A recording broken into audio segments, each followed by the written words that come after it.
अस्सलामुअलैकुम, my name is Ishaan Hussain और ये आपका प्यारा सा चैनल है केमिस्ट्री टाइगर, जिसमें हमने पीछे जो है वो अल्केन्स डिस्कस किए हैं, उसके कुछ रिएक्शंस डिस्कस किए हैं और उसके बाद जो है वो हमने वो अल्कीन्स जो हैं वो उन पे अल्कीन्स ये सारे टॉपिक्स हम डिस्कस कर चुके हैं।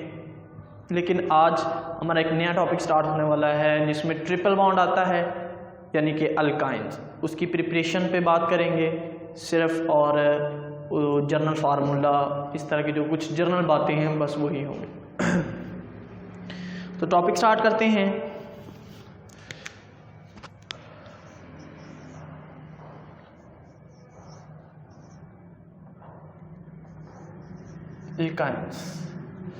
अल्काइन में बेसिकली जो आपके अल्काइल ग्रुप होते हैं, इसमें कार्बन और कार्बन के दरमियान ट्रिपल बॉन्ड होता है। ये अनसैचुरेटेड है, अनसैचुरेटेड हाइड्रोकार्बन, ठीक है। इसमें ट्रिपल बॉन्ड होता है। जर्नली हम अगर लिखेंगे तो ये कर लें, ठीक है। कार्बन और कार्बन के दरमियान जो बॉन्ड होता है वो ट्रिपल बॉन्ड होता है। अगर एक लाइन हो तो सिंगल, अगर डबल लाइन लगी हो तो डबल, ठीक है, और अगर 3 लाइनें लगी हो तो ट्रिपल, ठीक है, ट्रिपल। ये सारे के सारे कोवलेंट बॉन्ड ही होते हैं, कोवलेंट और ट्रिपल कोवलेंट बॉन्ड, ठीक है। ये कर लें, एक लाइन सिंगल, 2 हो डबल, 3 हो तो ट्रिपल। और इनका जर्नल फार्मूला जो है, जर्नल फार्मूला वो बेसिकली CnH2n-2 है, CnH2n-2, ठीक है, CnH2n-2। क्लियर, पक्का जी। इससे हम जो है वो पहला प्रिपरेशन मेथड जो है वो स्टार्ट करते हैं।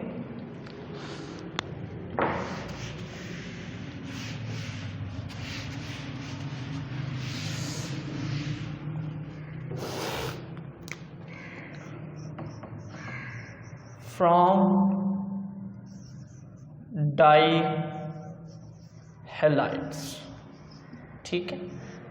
अगर आपके पास डाईहैलाइड हैं तो उनसे कैसे प्रिपेयर कर सकते हैं, इस पे हम आप बात करेंगे। बहुत आसान सा है। आपके पास फर्ज करें डाईहैलाइड है तो ये मेरे पास हैलोजन ग्रुप होगा, ये मेरे पास हैलोजन ग्रुप होगा, और इसमें शर्त है कि ये वैक्सीनल डाईहैलाइड होने चाहिए, ठीक है, ये वैक डाईहैलाइड होने चाहिए। तो इसने 3 कार्बन बॉन्ड बनाए हैं, इस कार्बन ने, तो एक इसके पास H भी होगा फिर, ठीक है। इसी तरह इसके पास यहाँ पे R, ये मेरे पास अल्काइल ग्रुप हैं, अल्काइल ग्रुप, ठीक है, यहाँ पे H होगा, ठीक है। वो कहता है कि इसका रिएक्शन करवा दें कोई भी स्ट्रॉन्ग बेस, जैसे हम यहाँ पे KOH इस्तेमाल करेंगे और in the presence of alcohol,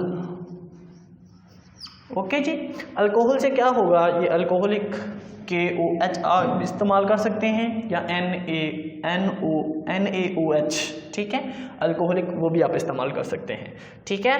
उसके बाद आप क्या करेंगे कि सिंपल यहाँ से ये H निकलेगा और इसका हैलोजन ग्रुप निकलेगा, ठीक है। तो ये HCl बना देगा, HX, अगर आप यहाँ पे Cl होगा तो यहाँ पे Cl बन जाएगा, Br होगा तो Br बन जाएगा, ठीक है, समझ आ गई, ओके। उसके बाद दूसरी दफ़ा फिर यही रिएक्शन करवाएंगे तो ये वाला और ये वाला भी रिमूव हो जाएगा, पहले ये वाला, दूसरी दफ़ा ये वाला, ओके, क्लियर। तो फाइनली जो मेरे पास प्रोडक्ट बनेगी वो कुछ इस तरह से होगी, ठीक है। यहाँ पे मेरे KX कर, ठीक है, KX ये 2 हो जाएंगे और प्लस मेरे पास जो है ये वाली चीज़ बाकी बच जाएगी और क्लियर होगा। क्लियर हो गया। साथ H2OB बनेगा, साथ H2OB बनेगा। और ये वाली सिंपल रिएक्शन है। आपके पास कोई भी वैक्सीनल डाइहैलाइड है, उसका अल्कोहलिक KOH के साथ रिएक्शन करवा दें तो आपके पास अल्काइंस बन जाएंगे, अल्काइंस बन जाएंगे। एक मिसाल के साथ हम डिस्कस करते हैं।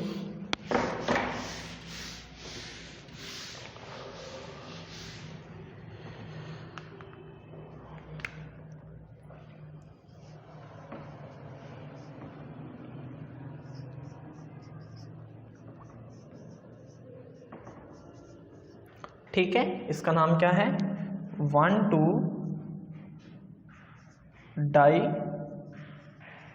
ब्रोमो और 2 कार्बन है ethane, die bromo ethane. Clear. इसका रिएक्शन हमने करवाया KOH के साथ और ये क्या है? Alcoholic KOH। ठीक है, इसके साथ होगा तो डायरेक्ट मेरे पास जो बनेगी पहली दफ़ा क्या होगा? इसका ये वाला ग्रुप और इसका एक H जो है वो रिमूव होगा। मेरे पास CH और यहाँ पे Br। ठीक है, यहाँ पे डबल बॉन्ड क्रिएट हो जाएगा क्योंकि इसका एक बॉन्ड जो है इधर से भी टूट गया और इसका भी एक बॉन्ड टूट गया और ये वाला कार्बन आपस में बॉन्ड बना लेंगे। क्लियर, समझ आ गई? ओके। इसका अब क्या नाम होगा? इसका होगा जी ब्रोमो इथीन, ब्रोमो इथीन होगा इसका नाम। पक्का? क्लियर हो गया? ओके जी। नेक्स्ट इसका रिएक्शन आप फिर एक दफ़ा करवाएंगे यही कंडीशंस पे, अल्कोहलिक कंडीशंस पे ही आप करवाएंगे तो आपके पास जो चीज़ बनेगी वो मेरे पास होगी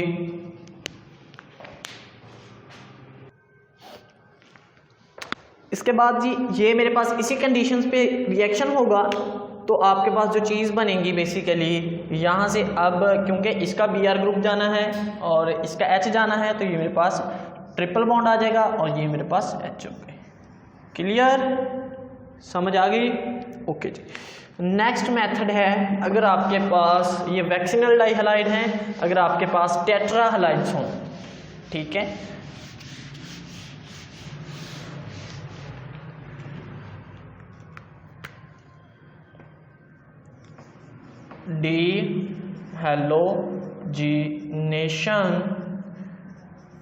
dehalogenation of tetra halides. Okay, यहाँ पे मेरे पास होगा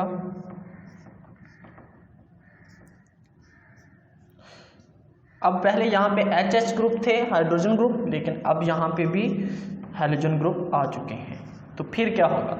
आपने कोई भी एक्टिव मेटल इस्तेमाल कर लेनी है, एक्टिव मेटल। ठीक है, जैसे आपके पास मैग्नीशियम है, जैसे आपके पास Zn है, इस जैसे कोई भी है। ठीक है, तो हम यहाँ पे Zn इस्तेमाल करेंगे और उसके बाद क्या होगा? आपके पास सिंपल ये वाली ट्रिपल बॉन्ड आ जाएगा और यहाँ से Zn और X ग्रुप आ जाएगा। ठीक है, समझ आ गई? क्लियर। यहाँ पे आपके पास क्या होगा? ट्रिपल बॉन्ड आ जाएगा और ZnX यानी कि ये जो हैलोजन ग्रुप हैं इन द फॉर्म ऑफ, ठीक है, ये जिंक साल्ट बना देंगे साथ और हमारे पास हमारी अल्काइन बन जाएगी। जनरल रिएक्शन ही लिखते हैं। उसके बाद अगर आपके पास कोई एग्जाम्पल लेना चाहते हैं, यहाँ पे मेरे पास H, यहाँ पे मेरे पास H, यहाँ पे मेरे पास Br, यहाँ पे भी Br, यहाँ पे भी Br और यहाँ पे भी Br। ठीक है, समझ आ गई होगी। इसमें हम Zn डालेंगे सिंपल और उसके बाद आपके पास जो रिएक्शन होगा वो आपके पास ये चीज़ बना देगा और ठीक है, और ये मेरे पास 2 हो जाएगा। Okay, clear. ये रिएक्शन को आप 2 स्टेप में भी कर सकते हैं। एक दफ़ा करेंगे तो 2 Br एक साइड पे कर लें, दोबारा फिर करेंगे तो 2 एक साइड पे कर लें। ये 2 स्टेप में भी कर सकते हैं, सिंगल स्टेप में भी कर सकते हैं। नेक्स्ट मेरा जो है वो जिसे हम कह लें electrolysis of unsaturated dicarboxylic acid.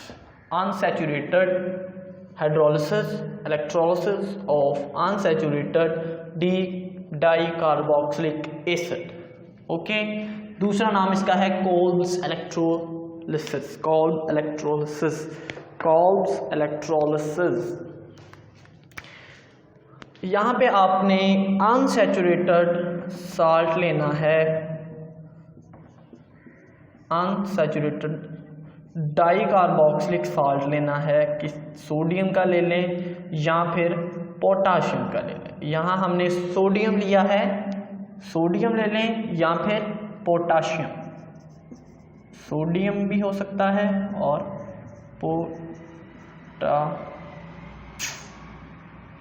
Potassium भी हो सकता है। ठीक है, हमने सोडियम लिया, इसका वाटर के साथ रिएक्शन और इलेक्ट्रोलिसिस करवा दें, इलेक्ट्रोलिसिस। ठीक है, जो आपके पास फाइनल चीज़ बनेगी वो, ठीक है, उसके बाद ये वाली चीज़, उसके बाद NaOH और उसके बाद हाइड्रोजन गैस। बैलेंसिंग कर लें, यहाँ पे ये भी 2 बनेंगे, ये भी 2 बनेंगे, तो ये भी 2 ही बनेंगे। Okay, clear. ये आपका जो है वो एक स्टेप में रिएक्शन हो जाएगा। अगर हम इसका मैकेनिज्म देखें तो कुछ इस तरह से होगा। मैकेनिज्म अगर देखें तो सबसे पहले क्या होगा, ये आयंस जो हैं ये अलग अलग होंगे, ये पॉजिटिव है और ये वाला नेगेटिव है। ठीक है, तो मेरे पास पॉजिटिव को मैंने थोड़ा सा एक्सपेंड करके लिख लिया। ठीक है, ये मेरा नेगेटिव आयन अलग हो गया, इलेक्ट्रोलिसिस करवाया, और पॉजिटिव आयन अलग हो गया। ठीक है, क्योंकि सोडियम 2 है तो इसलिए मैंने यहाँ पे 2 लिख दिया। ओके हो गया। अब एट एनोड पे क्या होगा, ये वाला एनोड की तरफ जाएगा, नेगेटिव, और ठीक है, उस पे जाने के बाद ये क्या करेगा, अपना एक एक इलेक्ट्रॉन, ये ऑक्सीजन भी और ये ऑक्सीजन भी अपना एक एक इलेक्ट्रॉन रिलीज कर देगा। तो आपके पास जो चीज़ बनेगी ये फ्री रेडिकल हो गया और ये भी फ्री रेडिकल, और 2 इलेक्ट्रॉन, क्योंकि एक इसने रिलीज किया और एक इसने किया, तो आपके पास 2 इलेक्ट्रॉन बन गए। क्लियर। उसके बाद नेक्स्ट में क्या होगा,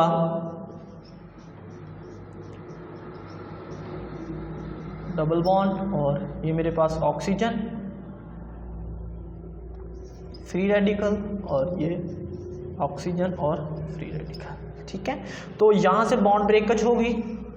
ठीक, जब ये बॉन्ड ब्रेकज होगी तो इसके पास भी एक इलेक्ट्रॉन होगा, कार्बन के पास, इसके भी पास। अब ऑक्सीजन के पास भी एक है, कार्बन के पास एक एक है। ठीक है, तो आपस में बॉन्ड बना लेंगे, तो डायरेक्ट मेरे पास जो चीज़ बनेगी वो कुछ इस तरह की होगी। अब ये फ्री रेडिकल होंगे। ठीक है, ये डबल बॉन्ड और ये वाला फ्री रेडिकल। अब फ्री रेडिकल का मतलब होता है कि अनशेयर्ड इलेक्ट्रॉन पेयर। ठीक है, तो ये वाला एक और ये वाला एक इलेक्ट्रॉन आपस में मिलके बॉन्ड बना लेंगे। ठीक है, ये वाला कार्बन और ये वाला बनाने के बाद ये डबल थे, अब ये ट्रिपल बॉन्ड हो जाएगा। अब यहाँ से H निकल जाएगा। क्लियर। नेक्स्ट, उसके बाद जो है आपके पास यहाँ पे बन जाएगी CO2। ये 2 चीज़ें बन गई हैं। पक्का देख लें एक दफ़ा एनोड पे क्या क्या बना है। आपकी प्रोडक्ट बनी है 7 कार्बन। उसके बाद ये एनोड था, चलें ऊपर वाला करते हैं। उसके बाद क्या होगा, यहाँ पे हमारे पास वाटर भी है। ठीक, ये वाटर और ये 2 इलेक्ट्रॉन जो निकले थे, ये 2 वाटर के मॉलिक्यूल्स को लेंगे और उसके आयंस क्रिएट हो जाएंगे। ये मेरे पास 2 आयंस, और यहाँ से हाइड्रोजन गैस रिलीज हो गई। क्लियर। यहाँ से हाइड्रोजन गैस, ठीक है। अब ये दो स्टार्ट पे जो आपने आयंस बनाए थे वो सोडियम के 2 आयंस और ये वाले 2 आयन जो है ऑक्सी आयन जो हैं ये आपस में मिलेंगे और आपके पास बेस बन जाएगा, ये 2, ठीक है। आपके पास ये भी बन गया, ये भी बन गया, ये एट कैथोड हुआ है, एट कैथोड, ठीक है। एट कैथोड पे आपके पास ये रिएक्शन हुआ है, क्लियर। थर्ड मेथड है, उसका मैकेनिज्म भी हो गया जो है वो सिंपल, अगर आप करना चाहें तो सिंपल भी कर लें, लेकिन मैकेनिज्म लॉन्ग क्वेश्चन के तौर पर पूछा जा सकता है। नेक्स्ट मेथड पढ़ें, ओके।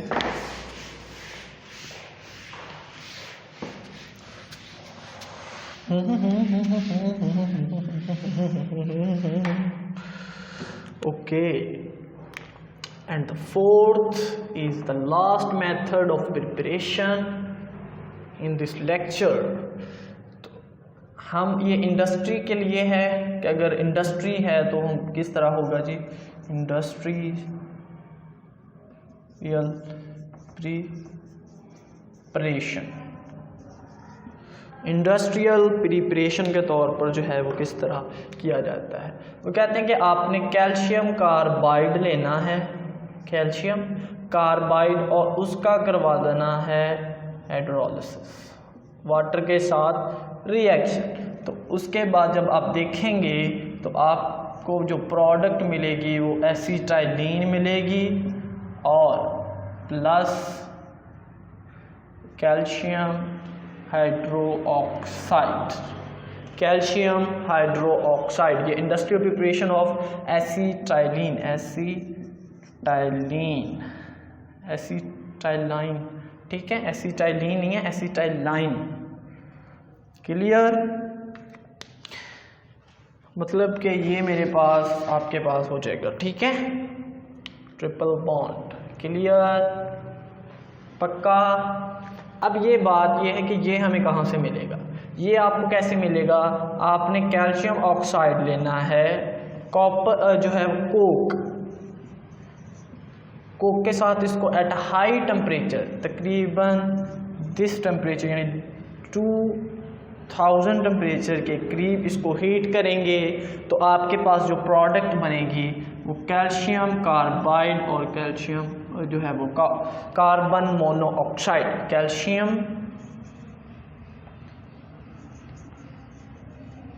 Carbide, calcium carbide. ये लास्ट मेथड था। वीडियो अच्छी लगी तो लाइक करें। खुदा हाफिज़, अपना ख्याल रखें।